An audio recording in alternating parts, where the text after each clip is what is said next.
Halo teman-teman, selamat datang kembali di Gia Academy YouTube channel. Semoga teman-teman selalu sehat dan terus semangat. Di video sebelumnya, kita sudah membahas jaringan meristem dan dewasa berdasarkan struktur, jenis, dan fungsi jaringan. Nah, kita tahu seperti halnya hewan dan manusia, tumbuhan juga memiliki organ. Organ pada tumbuhan merupakan kumpulan dari beberapa jaringan yang memiliki bentuk dan fungsi tertentu, membentuk akar, batang, daun, bunga, buah, dan biji. Jadi, di video kali ini kita akan membahas jaringan pada organ tumbuhan. Akar tumbuhan berasal dari akar lembaga atau radikula. Pada tumbuhan dikotil, akar lembaga tumbuh menjadi akar tunggang, sedangkan pada monokotil, akar tumbuh menjadi akar serabut. Akar lembaga berkembang dari meristem apikal yang dilindungi kaliptra atau tudung akar. Pembelahan meristem apikal akan membentuk zona pembelahan, pemanjangan, pematangan, dan diferensiasi hingga terbentuk tunas akar. Organ akar pada tumbuhan disusun oleh jaringan-jaringan berikut. Dari luar ke dalam terdapat jaringan epidermis, korteks, endodermis, perisikel, floem, dan xilem. Pada bagian ujung akar terdapat tudung akar dan meristem apikal. Selanjutnya, kita akan membahas karakteristik jaringan pada masing-masing bagian akar. Jaringan epidermis terdiri atas satu lapis sel, tersusun rapat, dinding sel tipis sehingga mudah dilewati air, termodifikasi menjadi rambut akar yang berfungsi untuk memperluas bidang penyerapan. Korteks tersusun atas berlapis-lapis sel yang tidak rapat sehingga ada ruang antar sel dan memiliki dinding sel yang tipis, dibangun oleh jaringan parenkim, kolenkim, dan sklerenkim.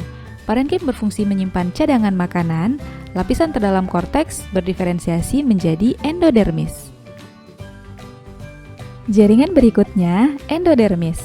Pemisah antara korteks dan silinder pusat, terdiri atas satu lapis sel yang disusun rapat dan dinding selnya mengalami penebalan gabus dari suberin dan kutin sehingga membentuk pita kaspari.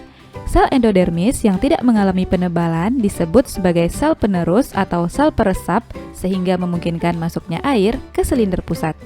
Stele atau silinder pusat merupakan bagian terdalam dari akar yang terdiri dari perisikel atau perikambium yang merupakan lapisan terluar stele dan terletak di sebelah dalam endodermis.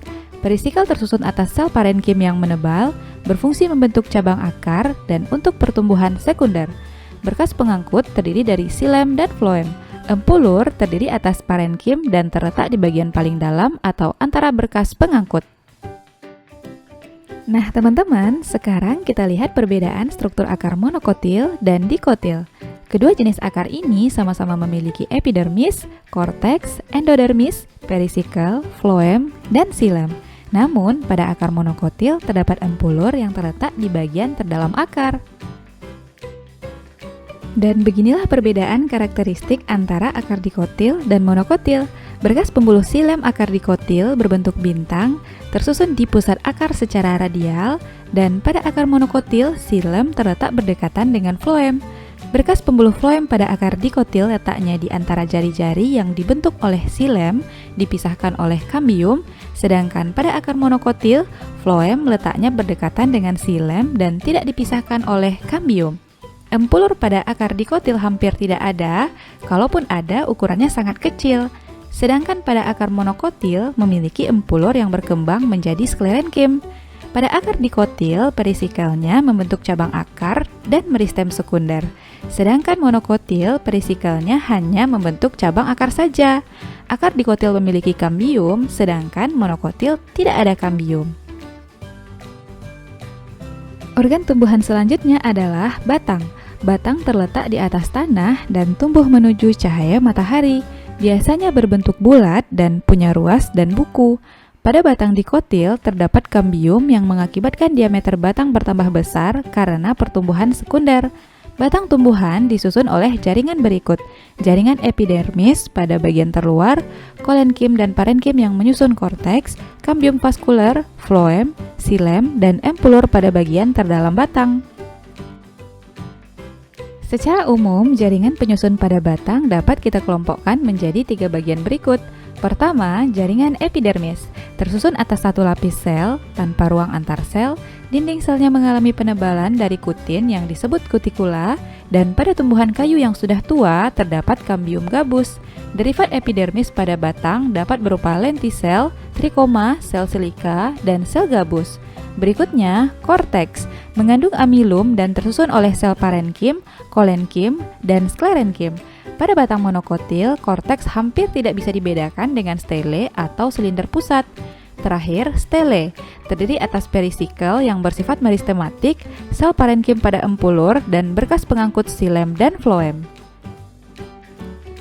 Dan inilah perbedaan struktur batang pada tumbuhan monokotil dan dikotil. Keduanya sama-sama memiliki jaringan epidermis, korteks, dan berkas pengangkut.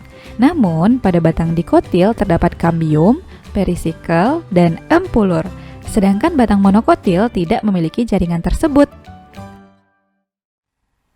Jadi, batang dikotil dan monokotil memiliki perbedaan-perbedaan berikut. Bagian korteks batang dikotil disusun oleh beberapa sel parenkim, sedangkan batang monokotil memiliki parenkim yang berkesinambungan. Bagian endodermis batang dikotil terdiri dari lapisan sel yang bergelombang, sedangkan batang monokotil tidak memiliki bagian endodermis. Perisikel pada batang dikotil disusun oleh parenkim dan sklerenkim, sedangkan pada batang monokotil perisikelnya tidak terdiferensiasi. Batang dikotil memiliki jari-jari empulur, sedangkan pada batang monokotil tidak ada. Berkas pengangkut pada batang dikotil merupakan tipe kolateral terbuka, ukurannya seragam, terdapat parenkim floem, dan tidak ada sarung pengangkut. Sedangkan pada batang monokotil sebaliknya. Batang dikotil memiliki kambium, sedangkan batang monokotil tidak ada kambium. Organ tumbuhan berikutnya adalah daun. Daun tumbuhan berupa lembaran yang berwarna hijau karena mengandung banyak klorofil, melekat pada buku-buku batang. Daun lengkap terdiri dari pelepah daun, tangkai daun, dan helaian daun. Contohnya pada pisang, pinang, dan bambu. Daun disusun oleh jaringan-jaringan berikut: kutikula, epidermis atas, parenkim palisade, dan parenkim spons yang membentuk mesofil, xilem dan floem sebagai berkas pengangkut, stomata dan epidermis pada bagian bawah. Dan inilah karakteristik jaringan penyusun daun. Pertama, jaringan epidermis terdiri dari satu lapis sel yang mengalami penebalan dari zat kutin atau kutikula dan lignin. Epidermis terdiri dari epidermis atas dan bawah.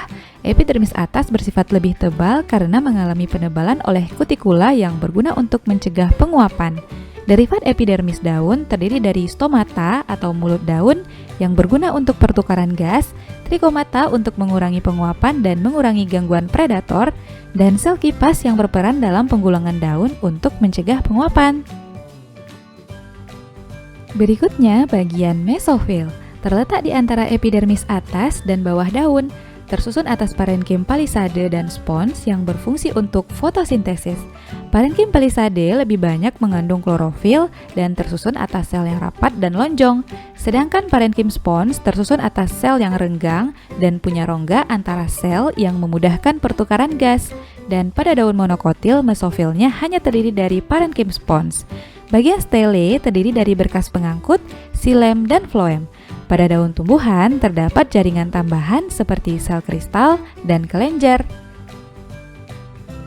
Nah teman-teman, beginilah perbedaan struktur daun monokotil dan dikotil. Keduanya sama-sama memiliki kutikula, epidermis atas dan bawah, dan stomata. Namun, bagian mesofil daun monokotil hanya disusun oleh berkas pembuluh xilem floem dan rongga udara. Sedangkan daun dikotil memiliki jaringan palisade dan spons. Daun dikotil juga dilengkapi oleh berkas pembuluh xilem dan floem. Berkas pembuluh pada daun monokotil diselimuti oleh selubung sel parenkim dan dilapisi jaringan sklerenkim. Gimana teman-teman bisa memahaminya ya? Sekarang kita lanjutkan ke organ tumbuhan lainnya, yaitu bunga. Bunga merupakan bentuk modifikasi dari daun yang terdiri dari bagian steril dan bagian fertil. Bagian steril bunga terdiri atas tangkai bunga, dasar bunga, kelopak bunga, mahkota bunga. Sedangkan bagian fertil bunga terdiri dari benang sari sebagai mikroskopil atau kelamin jantan dan putik sebagai makroskopil atau kelamin betina. Unsur-unsur penyusun bunga disusun oleh jaringan berikut. Bagian daun mahkota disusun oleh jaringan parenkim dan mempunyai epidermis berupa tonjolan atau papila. Bagian daun kelopak juga disusun oleh jaringan parenkim dan epidermisnya dilapisi oleh kutin, stomata, dan trikomata. Selanjutnya, bagian benang sari. Benang sari terdiri dari tangkai dan kepala sari. Bagian tangkai sari disusun oleh jaringan parenkim dan epidermis yang diselubungi kutikula.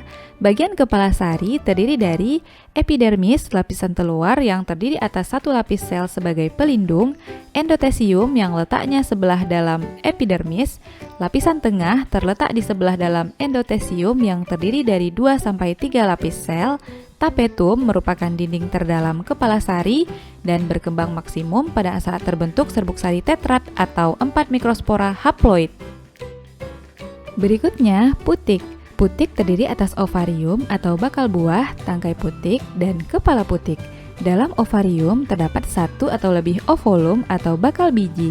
Secara umum, ovolum tersusun atas megasporangium merupakan hasil perkembangan lanjut dari megaspora, nucellus, jaringan yang menyelubungi kandung lembaga, integumen, jaringan yang menyelubungi nucellus, dan funiculus merupakan tungkai yang mendukung bakal biji dan berfungsi untuk melekatkan bakal biji pada plasenta.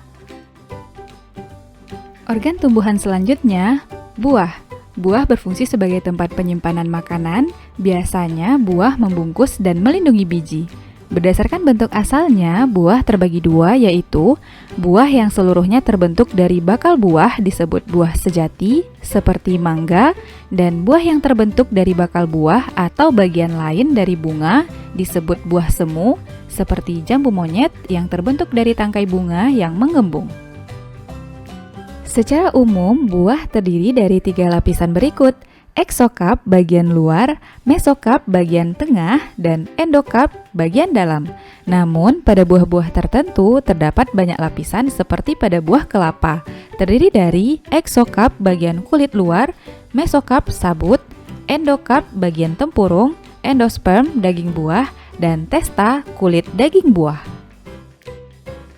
Setiap lapisan buah memiliki karakteristik berikut. Lapisan luar atau exokap atau epikarp disebut juga kulit buah. Kulit buah pada tumbuhan ada yang lunak dan ada yang keras. Exokap terdiri dari jaringan epidermis dan hipodermis dengan dinding sel yang tebal.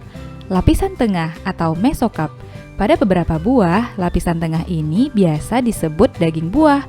Misalnya pada buah mangga dan apel. Mesokap tersusun atas jaringan parenkim. Lapisan dalam atau endokap merupakan lapisan dalam yang mengelilingi biji. Endokap tersusun atas beberapa jaringan epidermis. Ada juga yang disusun oleh sklerenkim seperti pada tempurung kelapa. Dan organ tumbuhan terakhir, biji.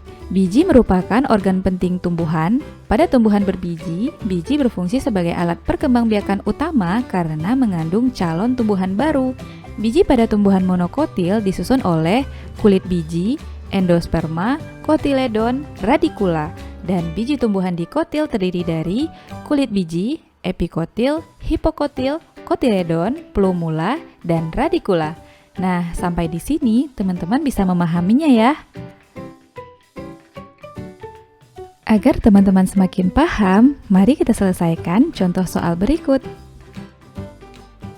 Soal pertama. Diberikan hasil pengamatan tentang struktur jaringan penyusun akar, kita diminta menentukan fungsi jaringan yang dimaksud. Jaringan seperti yang disebutkan soal merupakan jaringan epidermis. Salah satu fungsi epidermis adalah melindungi bagian jaringan yang ada di bawahnya. Pada akar, epidermis akan termodifikasi menjadi rambut akar yang berguna untuk memperluas daerah penyerapan air.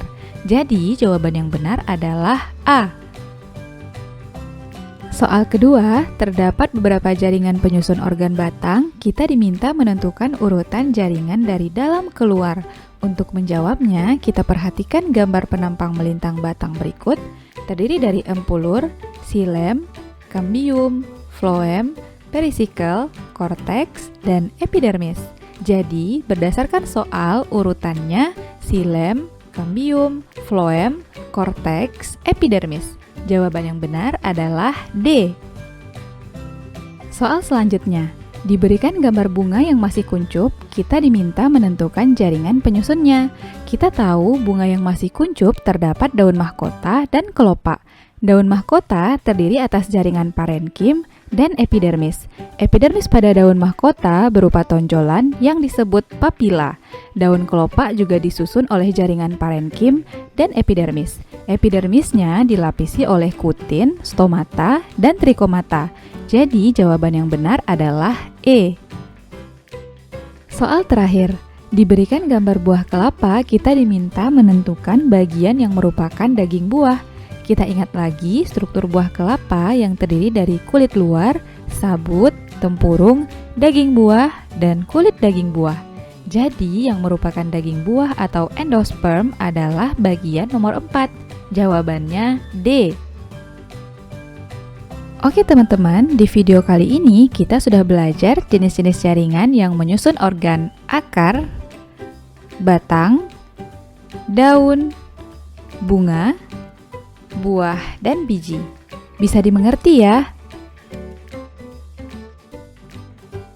Demikianlah pembahasan kita tentang jaringan penyusun organ tumbuhan. Jangan lupa tonton terus video-video terbaru di channel kita ya.